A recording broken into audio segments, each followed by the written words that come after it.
A sea of red poppies decorated the fields of Lochlis Farm in June. This splash of colour came after the familiar rapeseed flowers had contributed their rich yellow colour to the spring scene.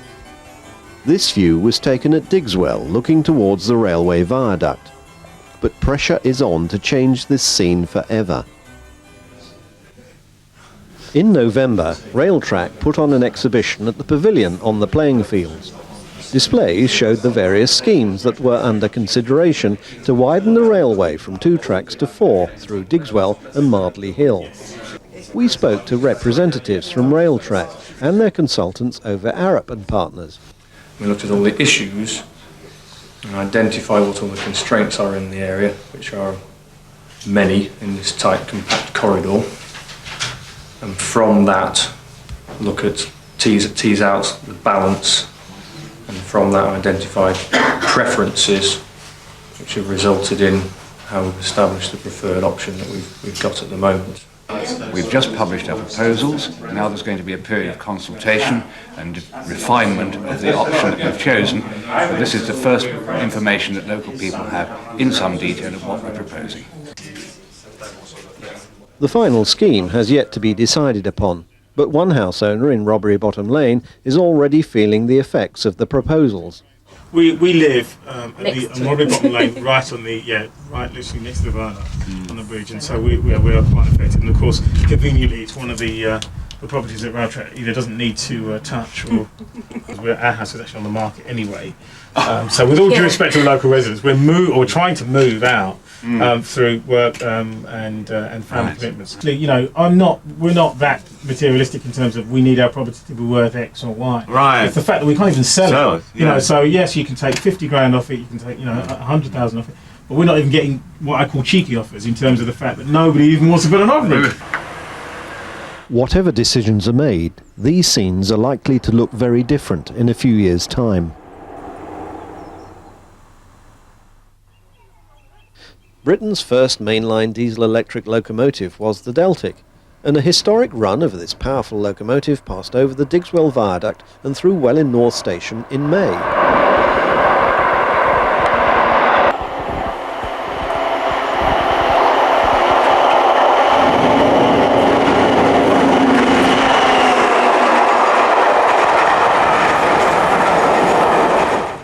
Also in May, one of Britain's most famous steam locomotives was run from King's Cross to York.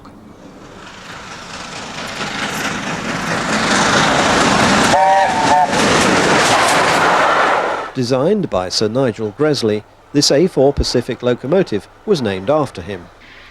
In 1936, another locomotive in the series, called Mallard, attained the world speed record of 127 miles per hour on a timed run near Grantham. This record still stands today for steam locomotives.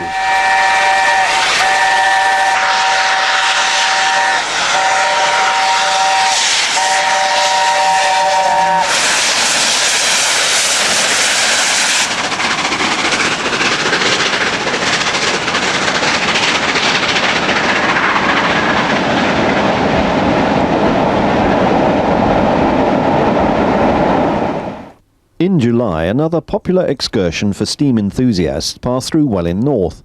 This was the Flying Scotsman on its way up north.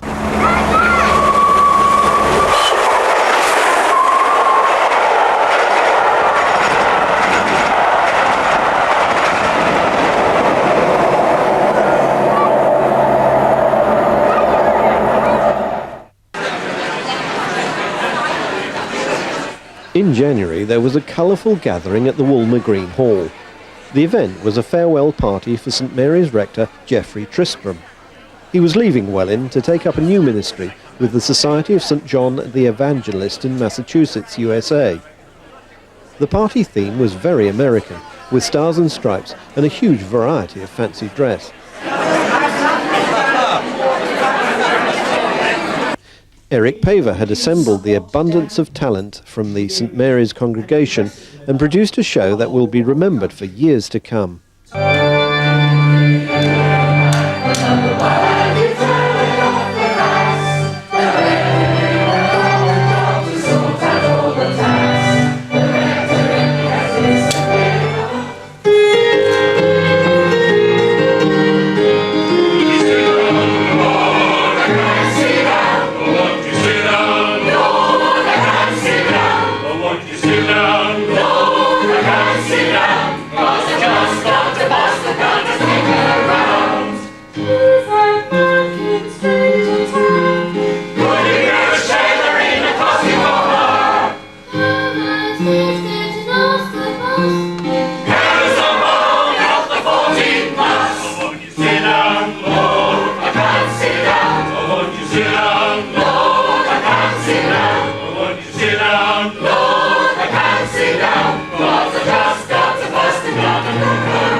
Let us pray. Dear God above, envelop Geoffrey with your love, and then, when all is said and done, let him retain his sense of fun. Geoffrey, we thank you for your ministry with us, for being such a good shepherd of your flock, for sharing in our fun and supporting us in times of need. Of course, we are very sad that you are leaving us, but this is tempered by the knowledge that this is part of God's plan for both you and our churches. Say much because I'm really overwhelmed by this wonderful evening, the work that has gone into making this place look so beautiful, the entertainment, the catering, everything, and the fact that so many of you come out this evening. I'm just very, very grateful to you. Thank you so much for that. And do pray for me as I'll pray for you. God bless you all. Thank you very much.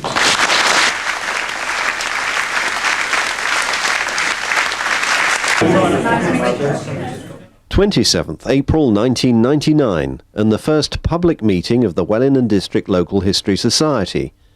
At the inspiration of Gordon Longmead, over 80 people came along to hear about the objectives of this new society. We basically explained what we envisaged, which was really to set about creating a society which would document the history of the village, bring together all of the images and the written works relating to Welwyn. So we set about building an archive to show that, to show the environment they lived in. And we explained to the people that attended that the ultimate aim of the society was to establish a centre for local history in Welwyn Village. Also at the meeting was Christine Shearman, who manages the Hearts Archives and Local Studies Service based at County Hall. The committee includes Paul and Helen Jiggins, Iris Hope and June Longmead. There were displays of photographs from Welwyn's past and a talk by Tony Jones about the Mimram Valley. When the society was established, we decided that we would set up an exhibition of local history based on the archive that had been building up over the previous year. We had 300 people visit, some from as far afield as Norwich and the south coast. People at the exhibition asked us if we were going to stop open later because they wanted other people to go down, which we couldn't, of course. But we tried to get people to dress up in period costume, and in the event there's 3 of us did. The exhibition itself had large numbers of pictures, mostly relating to the schools, the church, but it also had other view pictures of the village as it was in the 1800s. And we invited Tony Rook and the Archaeological Society to come along. And I think in the end, a good day was had by all. It was certainly well worth the visit, and it was worth putting on to see the result. We have been complimented. We have over 90 members now, and we have more members than many well-established societies. For the first year, I think we'll be the first society that actually finishes in profit within 2 years. So we're not doing too bad.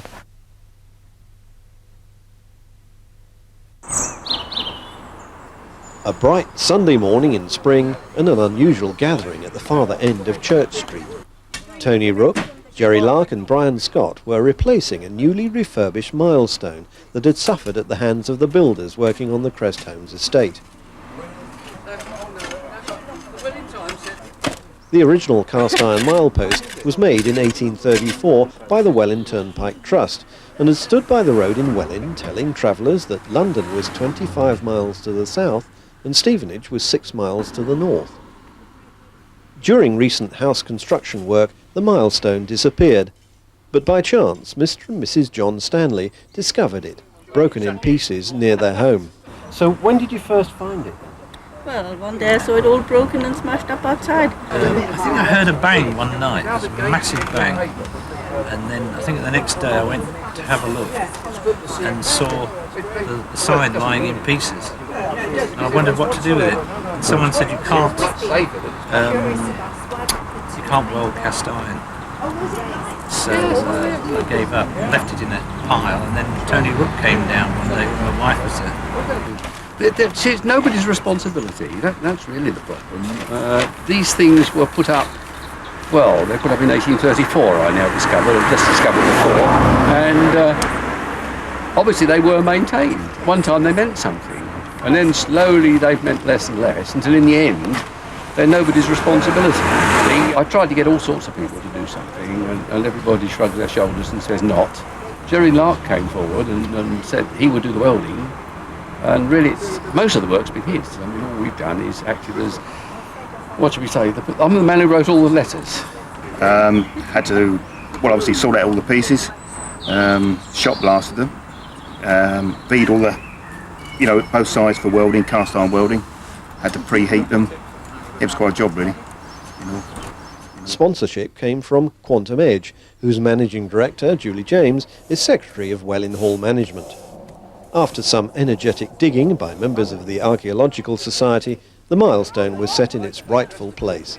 A good job done by all concerned.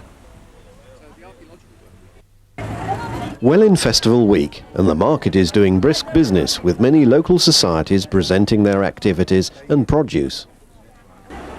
Festival week saw the resurrection of the duck race, and Brian King commanded the proceedings, with only one slip-up.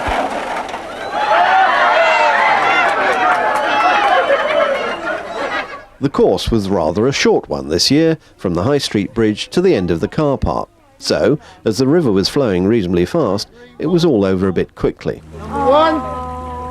Oh. What numbers have you got? And nearly a photo finish for second and third. Okay. Number one. Yes. Right. Welwyn Festival had a new look in 1999. Tony Armand, who chaired the festival committee, takes up the story. We actually only had 51 days until the date, of course, was fixed at the 26th of June. By the time we realised we were the ones organising it, we didn't have a lot of time. So things had to happen quite fast. And to a great extent, there was not much in the way of committee involvement. It was everybody doing what they could and what they could think of. We obviously needed money to start with because we needed to pay for licences and insurances. We had lots of things to do. And we made an application to the parish council for a start-up grant. We were quite pleased when they very quickly turned around and allowed us £250.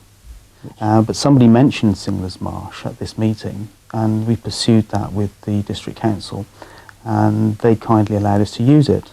Although saying that, we assumed that they had authority over the access to that field, and it was only about 5 days before that we found out it was actually the water board that held the key for the gate. So there was a mad rush to try and get the key holder so that we could actually get onto the field, because by then, of course, everybody was expecting it all to happen.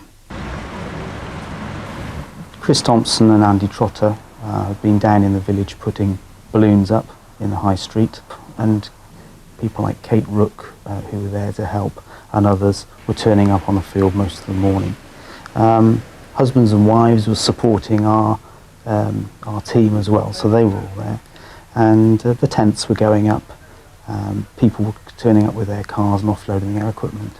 At around about 1 o'clock, someone shouted, they've started the procession.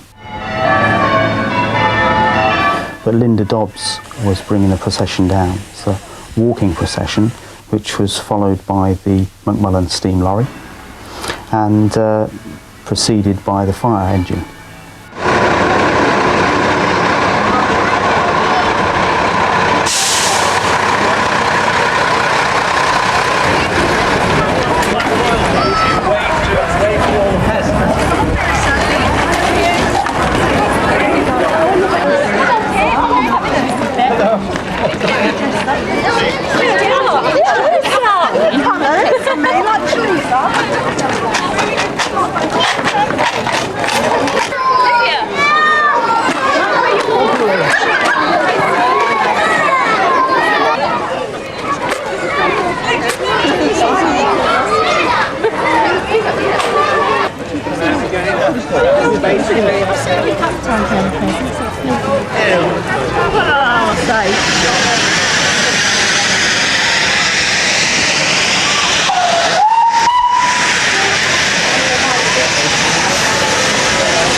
Up until that moment, it was very quiet. Nothing appeared to be happening until this flood of people just poured through the gate, and you suddenly get this feeling of, well, after all of this work, it's happened.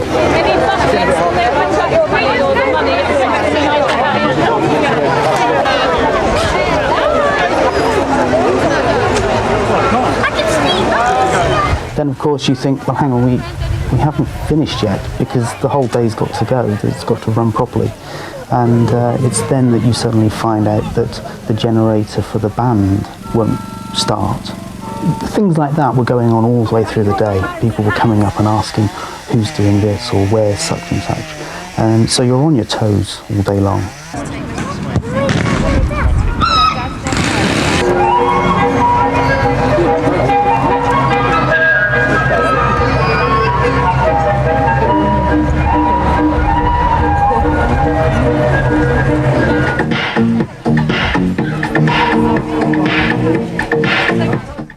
I had a team around me who were marvellous in that every time I had a problem, I would just look for one of our yellow t-shirted people and just gave them instructions of a problem, and they dashed off and the problem went away.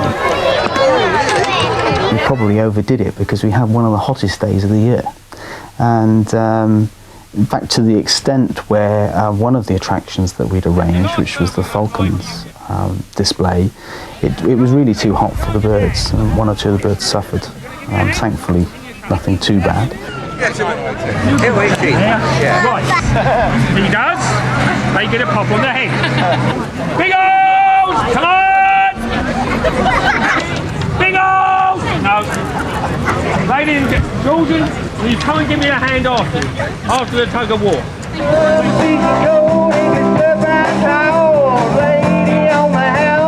Well, the band were a group called On and On, and somebody that I've known for a little while. They have a band which they play around the clubs.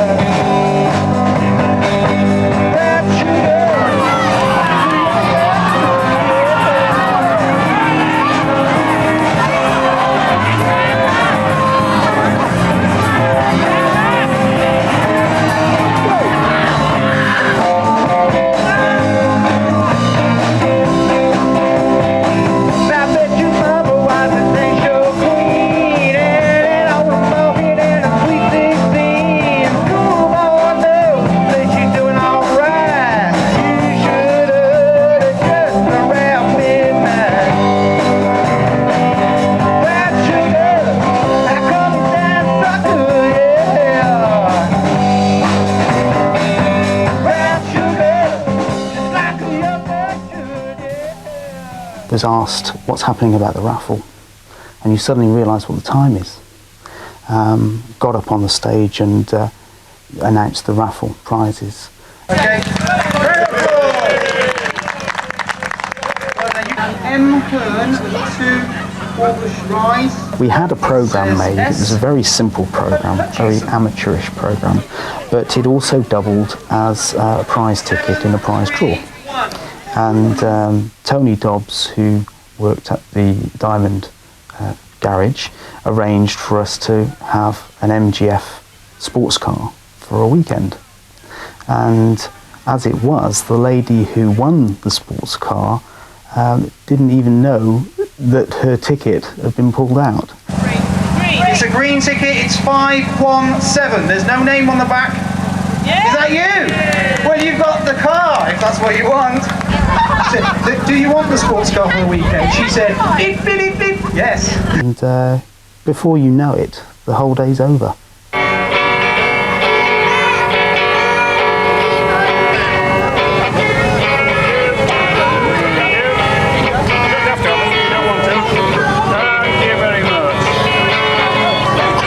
Of course, our team then had to clear up the field, and we gradually wound down that evening down at the pub. My lord, ladies and gentlemen.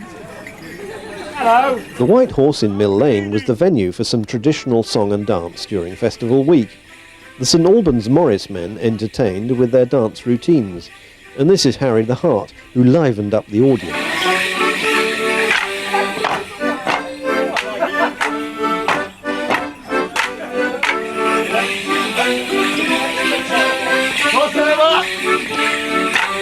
Sandy Glover introduced the dancers, and the Fool was played by Jim Rose. Inside the bar was our Capriccio, who are a vocal ensemble from Sweden, who had been singing in the church earlier. The 16 members entertained everyone with their music.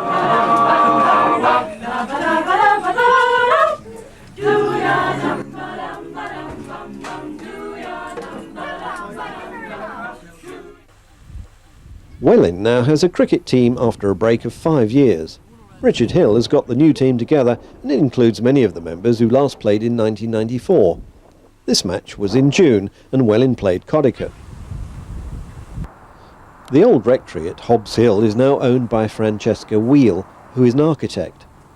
During Architecture Week in November, she invited visitors into the house to see the renovation work that is being carried out. The work uses a combination of new and traditional techniques, and old materials such as lime mortar are being employed to retain the authenticity of the construction. The oldest part of the house dates back to the 17th century and has been altered several times throughout its life. This latest refurbishment will ensure it survives for another century at least. The house was the fourth to be used as a rectory in Welwyn and was originally rented by the Reverend Charles Lee Wingfield in the 1880s. It was used as a summer residence until 1920, when the Reverend P.M. Wathen took up permanent residence. The house remained as Welwyn's rectory until a new one was built nearby in Otway Walk, where the rector, Geoffrey Tristram, moved in 1993. The old house remained empty until Francesca took over the property. After standing for nearly 80 years in London Road, the council houses had new roofs in 1999. The Welwyn Hatfield Council chose 5 houses for this refurbishment, plus a 6th privately owned house whose resident chose to have the work done whilst the contractors were on site. He says it cost him £3,500. So did the council spend the same amount on the other houses as well? Welwyn's fire station had a new practice area built during the year. This involved building a new brick wall enclosure and resurfacing the area around the fire station that had a major extension last year. Shop closures in 1999 included the shop in the High Street and the Wellingham's Antique Shop in Church Street. A new ladies' boutique opened in the High Street. Chanticleer sells high-class clothes for all occasions, and the bright and colourful surroundings of the newly refurbished shop soon had customers browsing and trying on the many fashions. In September, Welwyn welcomed its new rector, the Reverend Dr. Alan Winton, to the parish. After a service of institution and induction at St Mary's, there was a reception at the school hall. Alan Winton is the 48th rector of Welwyn, and he joins the parish with his wife Pippa and daughters Sarah and Tasha. For the past 4 years he has been priest in charge of the combined village parishes of St Paul's Walden and Preston. Alan is now in charge of 3 churches: St Mary's Welwyn, St Michael's Woolmer Green and Ayot St Peter. In July, a priesting service was held for Ken Buckler at St Albans Abbey. After the service, when Ken was blessed by the bishop with traditional laying on of hands, there was a lunch party at Ayot Green. As Ken, his wife Claire and son Jay arrived for the party, the Welwyn Garden City Brass Band played Congratulations.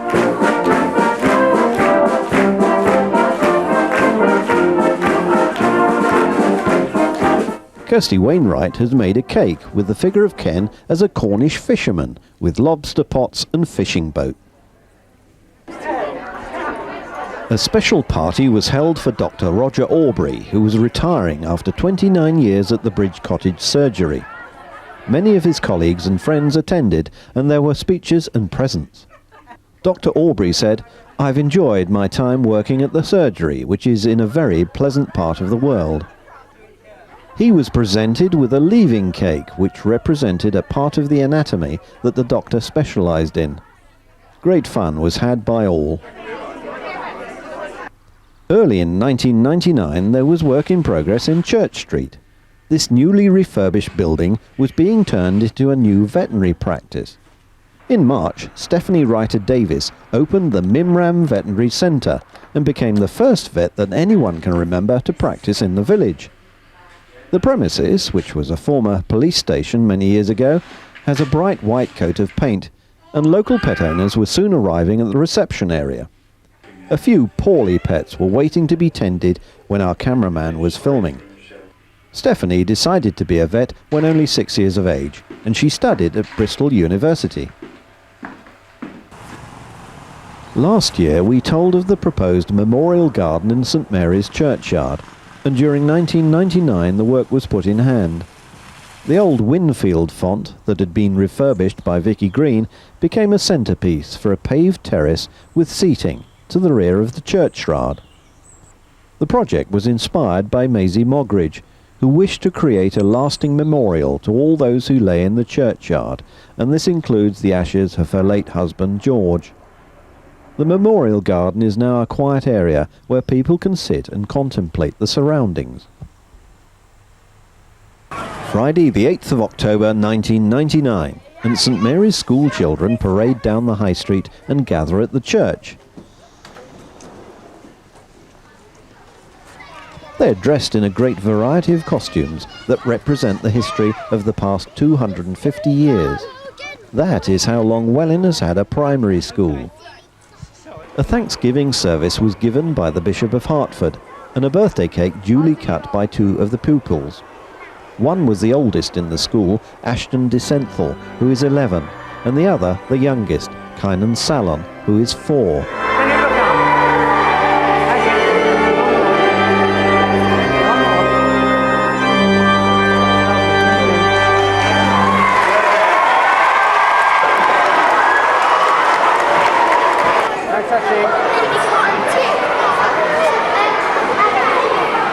Back at the school, an open day presented the school's history in photographs and old documents. The school was founded in 1749 by the then rector of St Mary's, Dr. Edward Young. The photographs told of the various buildings and classrooms that have served Welwyn school children over the years. During the afternoon, there was some musical entertainment and storytelling provided by a professional entertainer. You might be allowed to tell a tall story, which is the same kind of thing. The Welwyn Arthritic Society celebrated 25 years of fundraising in 1999, and Muriel and Eric Taylor entertained members at their home. The scrapbook contains pictures and cuttings that trace the history of the society and the many achievements over the years. The Society celebrated Christmas with a party at the Friendship Hall in Hatfield, and amongst the guests was Welwyn's curate Ken Buckler. The ever-active Welwyn Festival Group organised a quiz night in September. The event was to publicise the work of the group and raise some funds. Tony Armand addressed the gathering, and Mr. and Mrs. Harcourt set the questions. A good evening was had by all, and a fish and chip supper went down well.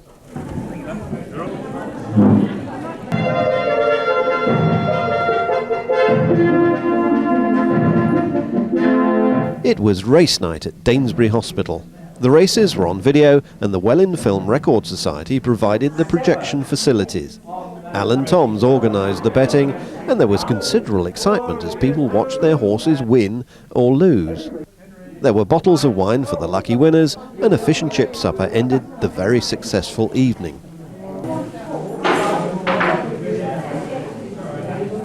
The Harvest Festival at St Mary's brought music and dance to the school hall. This is the church pop group. The country dancing was directed by Anne Thompson, and both children and adults were obviously enjoying themselves.